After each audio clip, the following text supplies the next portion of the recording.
see veetorn ei ole seal juhuslik, et temast on saanud galerii, vaid see on igapäevane töö, mida need inimesed seal teevad.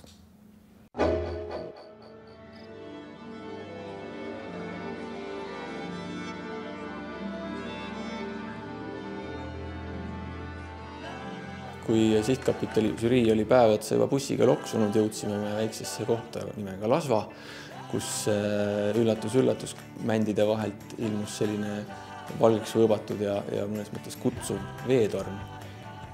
Kui sai selgeks, et tuleb uus trepp teha, et see tegelikult ongi selle veetorni põhiline element tulevikus. See tekkis kuidagi automaatselt ja iseenesest sinna veetorni sisse minnes, et aga mis oleks, kui teeks sinna sisse niisuguse trepi, mis ongi klaver. Ja sai seda asja siis joonistatud ja Kalle Pruudeni juures tehtud ka prototüüp.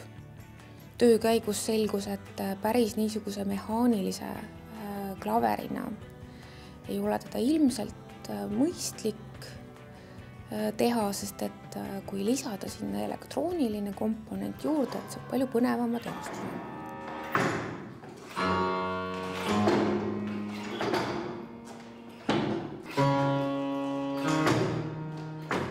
Torn sai ju seest mustaks värvitud.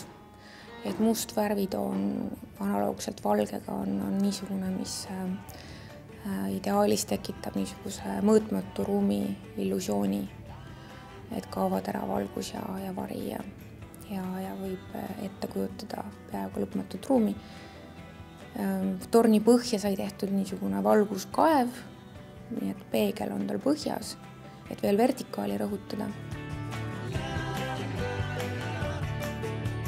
Keegi ei olnud veepaagi sees käinud, et järsku see akustiline ruum, mis seal veepaagi sees on, et sellest saaks ka veel omaette sellise helilise elamuse tekitada. Ja siis sai saetud veepaagi sisse 3 avaust ja nendest välja saetud tükkidest said veel maja ümber pingid tehtud, nii et selline taaskasutatud element seal maja juures. Kindlasti võib vaadata seda žürii preemiat kui nagu innustust, et erinevad distsipliinid võiksid rohkem koos tööd teha, et kunsti ka kaasata hoonete juurde ja selles mõttes oleks see nagu orgaaniline tervik.